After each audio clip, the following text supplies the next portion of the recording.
Mesdames et messieurs, bonsoir. Il est 22 heures et merci si vous nous rejoignez sur Télé Djibouti pour suivre cette édition de la soirée au sommaire de l'actualité de ce lundi 2 février 2025.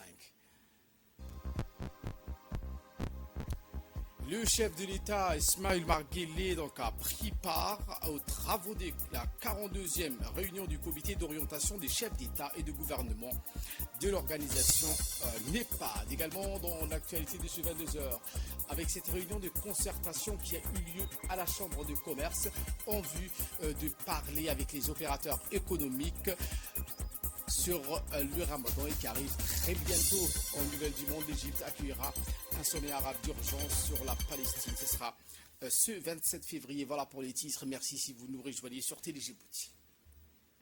Nous entamons cette édition avec cette réunion du comité d'orientation des chefs d'État et des gouvernements des pays de la NEPAD où le chef de l'État, Ismaël Marguerite, a pris part cet après-midi par visioconférence.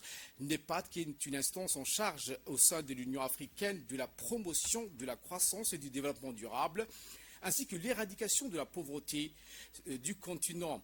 Réunion plénière du NEPAD qui intervient en prélude à la 38e réunion ordinaire des chefs d'État et de gouvernement des pays africains.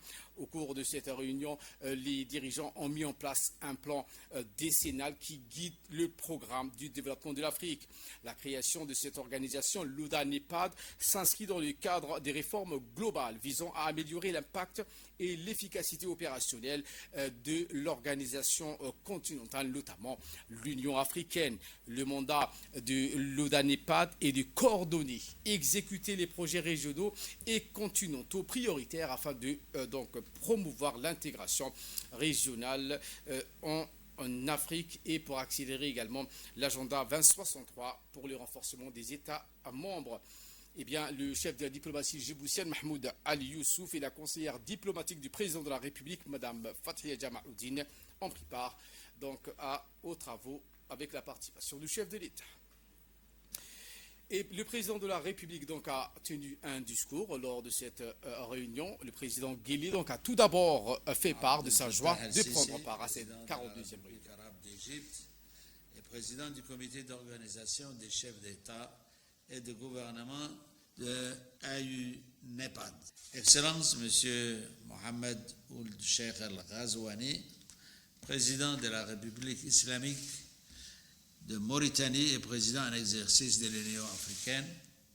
Excellence, M. Moussa Faki Mahamat, président de la Commission de l'Union africaine. Madame la secrétaire exécutive de l'AU-NEPAD, Mesdames et messieurs, assalamu alaikum wa rahmatullah. C'est avec joie que je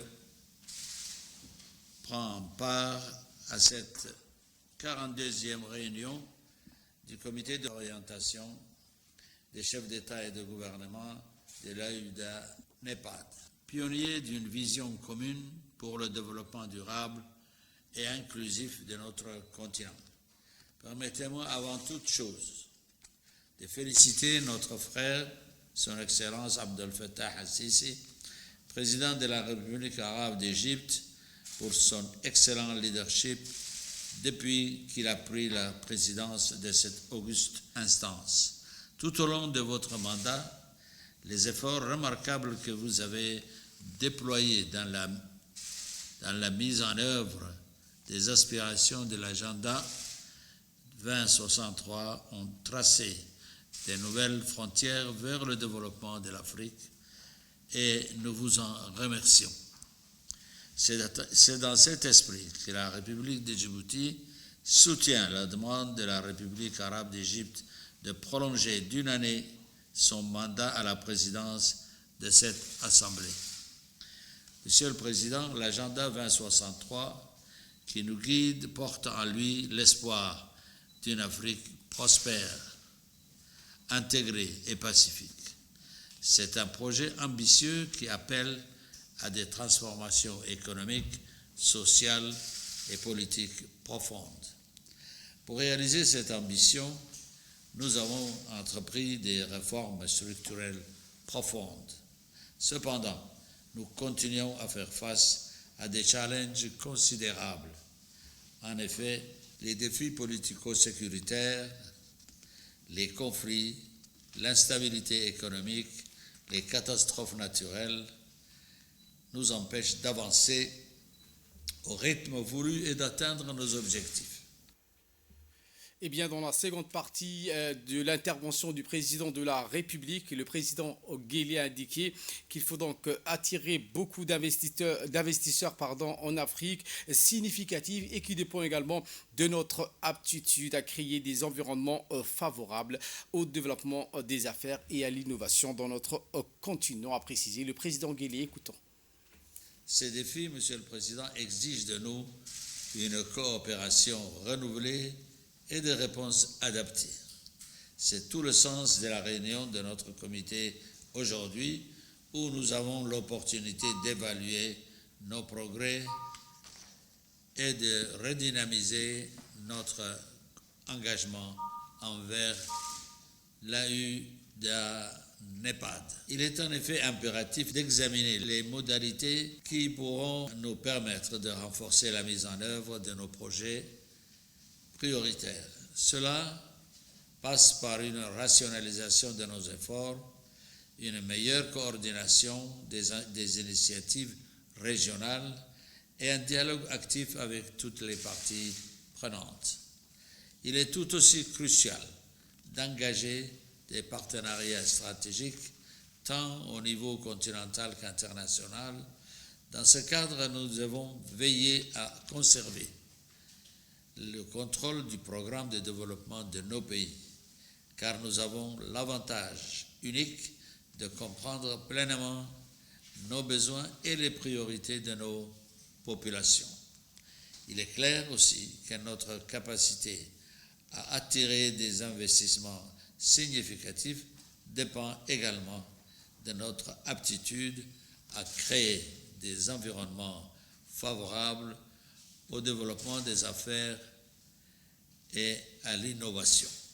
Enfin, pour conclure, Monsieur le Président, permettez à ma délégation d'articuler quelques axes de réflexion afin d'améliorer le processus d'exécution de nos projets et de nos programmes, à savoir 1.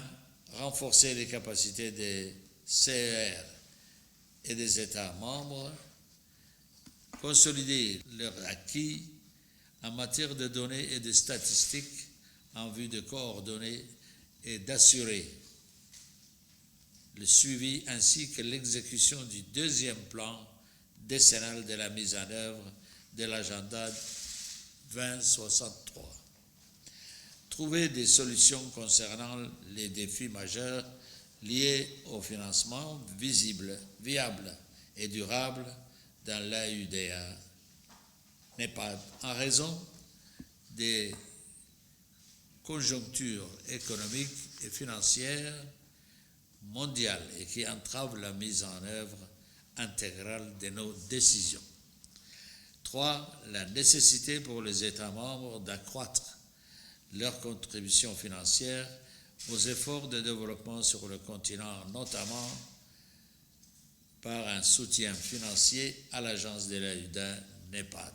4. Intégrer de manière structurée l'agenda 2063 dans les lois nationales, en mettant l'accent sur le plaidoyer citoyen et l'engagement des dirigeants à tous les niveaux.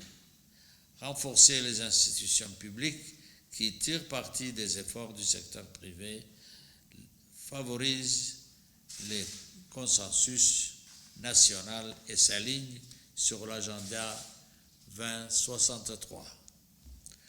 Inclure de manière plus importante les jeunes et les femmes dans nos initiatives de développement. Je vous remercie. Également dans l'actualité de ce 22h, cette visite officielle du président de l'Assemblée nationale de Djibouti, M. Dileta Mohamed Dileta, en Fédération de Russie. Et ce, dans le cadre d'une visite officielle, le président Dileta Mohamed Dileta a rencontré donc à la Grande Douma de la Fédération de Russie, M. Vyacheslav Volodine, président de la Douma. Cette journée qui a débuté avec une cérémonie de dépôt d'une gerbe à la tombe du soldat inconnu près du mur du Kremlin en hommage aux soldats tombés pour la patrie.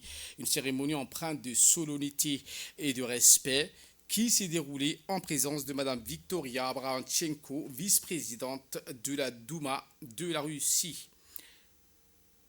Lors d'une réunion qui a suivi, donc, les dirigeants ont réaffirmé l'importance des relations historiques amicales entre les deux pays, notamment Djibouti et la Russie, tout en soulignant leur volonté commune de renforcer ces liens dans des domaines stratégiques. Les discussions entre le président de l'Assemblée nationale djiboutien, M. Dileta Mohamed Dileta, et son hôte de la Douma ont essentiellement été question de cette coopération sociale et culturelle, notamment à travers des partenariats éducatifs et des initiatives visant donc à rapprocher les peuples de deux nations. Le renforcement de la coopération éducative à travers l'augmentation des quotas d'étudiants djiboutiens boursiers en Russie, permettant ainsi davantage des jeunes djiboutiens de bénéficier d'une formation universitaire dans ce pays, a été également au centre des discussions. Dans cet esprit de rapprochement et de consolidation des liens parlementaires, M. Dileta Mohamed Dileta a adressé une invitation officielle également à M.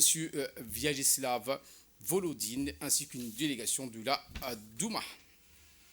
En bref et en image, avec cette visite du ministre de la Justice et des Affaires pénitentiaires chargé des relations des droits de l'homme à Windhoek, porteur d'un message du président de la République en Namibie, dans le cadre de la campagne de soutien à la candidature de Mahmoud Ali Youssouf à la présidence de la Commission de l'Union africaine. M. Ali Hassan Bardon s'est rendu donc à la capitale namibienne pour une visite de 48 heures. Au cours de son séjour, le ministre a été reçu par la présidente de ce pays, Dr Netumbo Nandi Dawit. Lors de cette rencontre, M. Ali Hassan Bardon a transmis donc un message du chef de l'État, Ismaël Marguerite, à son homologue namibien. Le ministre donc a également transmis au nom du chef de l'État et du peuple djiboutien les condoléances à la suite du récent décès du père de la nation namibienne et ancien président Sam Nujuma. Retour à Djibouti, où je vous le disais en titre, cette réunion de concertation diligentée par le ministre du Commerce et du Tourisme, M. Mohamed Wassama Diri, avec les opérateurs économiques du pays en vue des préparations du mois béni du Ramadan. Une rencontre qui a eu lieu à la Chambre de commerce de Djibouti et empreint d'atmosphère constructive et de collaboration visant à anticiper les besoins spécifiques du marché durant cette période particulière. L'objectif principal de cette réunion était donc de coordonner les efforts des différents acteurs économiques afin de garantir une disponibilité optimale pour les produits essentiels tout en assurant les prix abordables pour les consommateurs.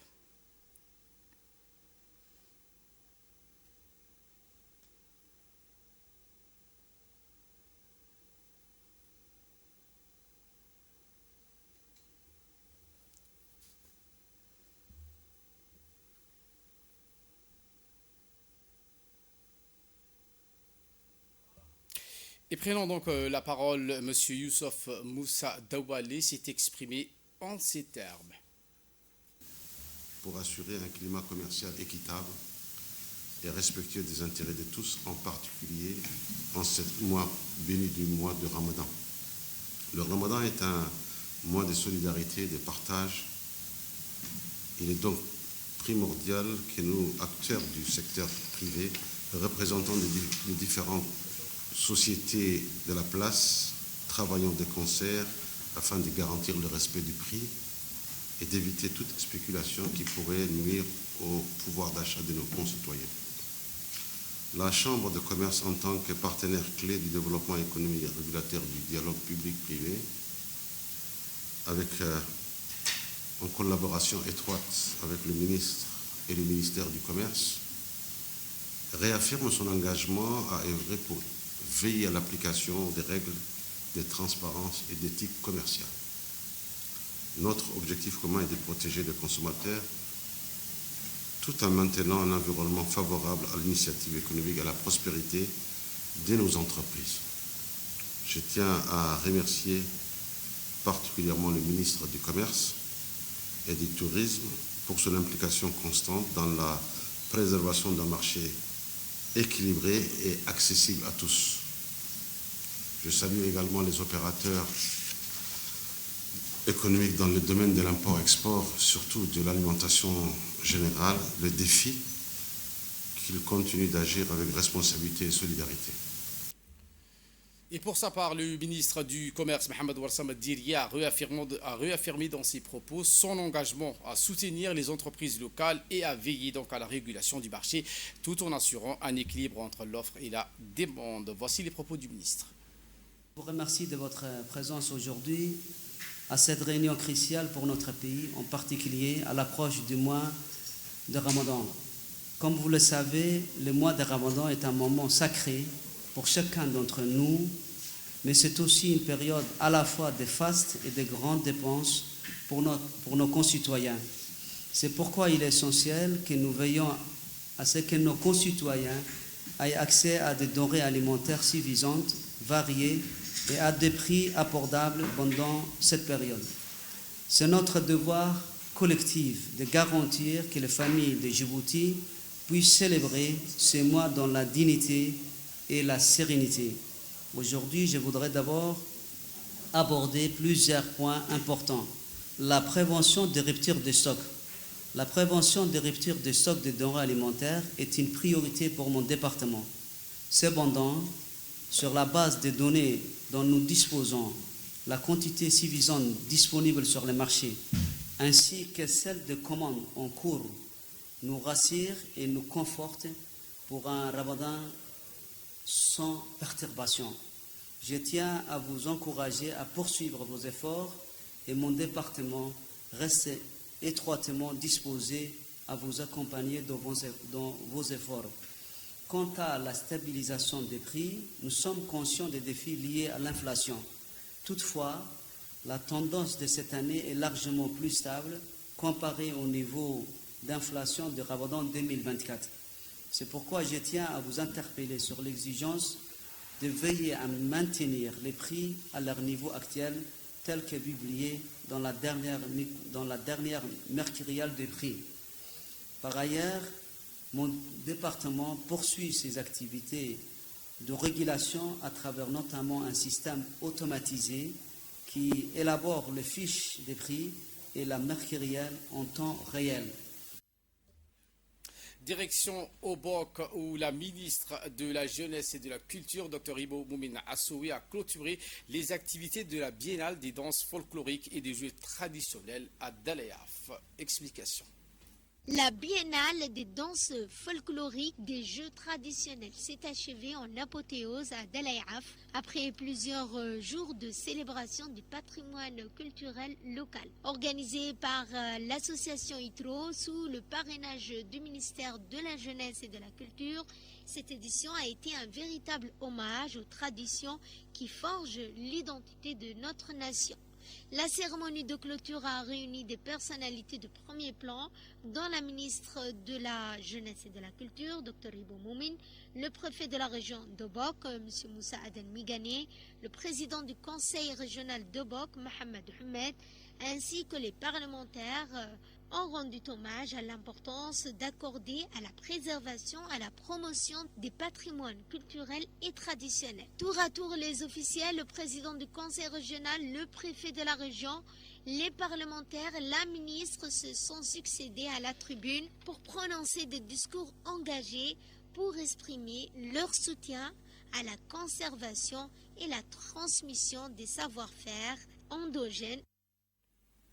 Prenons la parole, la ministre de la Jeunesse et de la Culture, Dr Ibo Moumine Assoui, a souligné le rôle fondamental de la préservation des patrimoines dans la promotion de la diversité culturelle et le renforcement de l'unité et de l'identité nationale. Écoutons la ministre.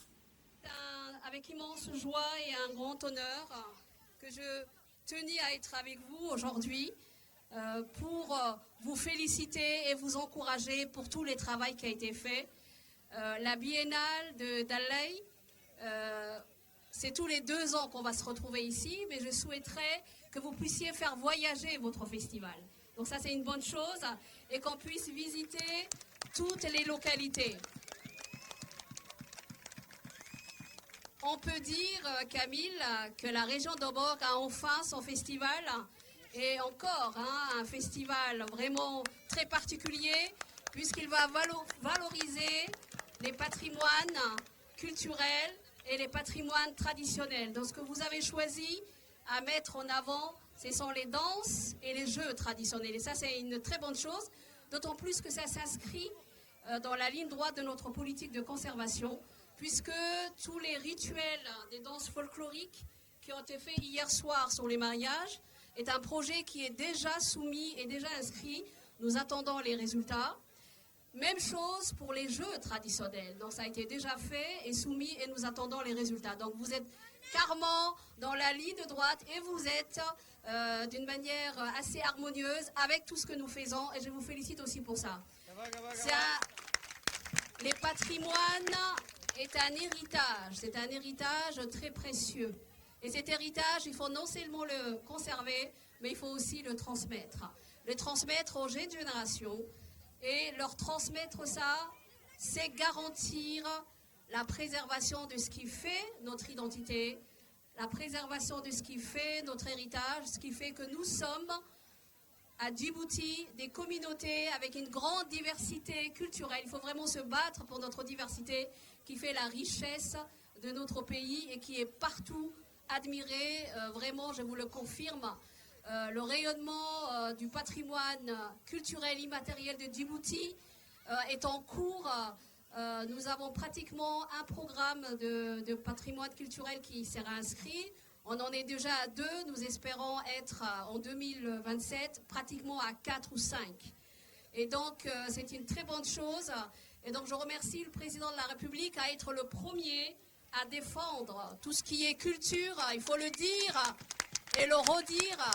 Il est le premier défenseur de ce qui fait nos patrimoines. Il est le premier défenseur de la culture dans toutes ses dimensions artistiques et patrimoniales. Donc c'est très, très important de lui rendre hommage et de dire merci au président de la République, son Excellence Ismaïl Omar Guelleh. Je tiens aussi à dire que la Première Dame vraiment fait énormément. Et vous avez vu ici tout ce qui concerne l'artisanat, mais en général aussi la culture. Je pense que les femmes s'illustrent énormément dans ce domaine-là. Donc je tiens aussi à féliciter quand même les autorités de la région avec les parlementaires qui militent énormément quand on est à la capitale et qui nous disent qu'il faut vraiment, vraiment faire beaucoup de choses pour la culture. Direction l'Inde où la ville de Surajgund accueille le 38e festival culturel. Djibouti n'est pas en reste. Une délégation djiboutienne s'est rendue afin de participer à cette 38e édition du prestigieux festival culturel de Surajgund, un événement international mettant en lumière la richesse des traditions et du patrimoine culturel du monde entier. La troupe a d'abord pris connaissance du site du festival afin d'observer le déroulement des activités culturelles et de mieux s'imprégner de l'atmosphère unique de cet événement. Cette immersion a permis de découvrir les diverses expressions artistiques présentées pour les différentes nations participantes. La délégation a entamé ses premières prestations des danses traditionnelles djiboutiennes sur le site du festival. Suivant.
Direction l'Égypte qui accueille un sommet arabe d'urgence sur la Palestine ce 27 février. Ce sommet d'urgence se tient dans un contexte de demande du président américain et du Premier ministre israélien visant à déplacer les Palestiniens vers les pays voisins.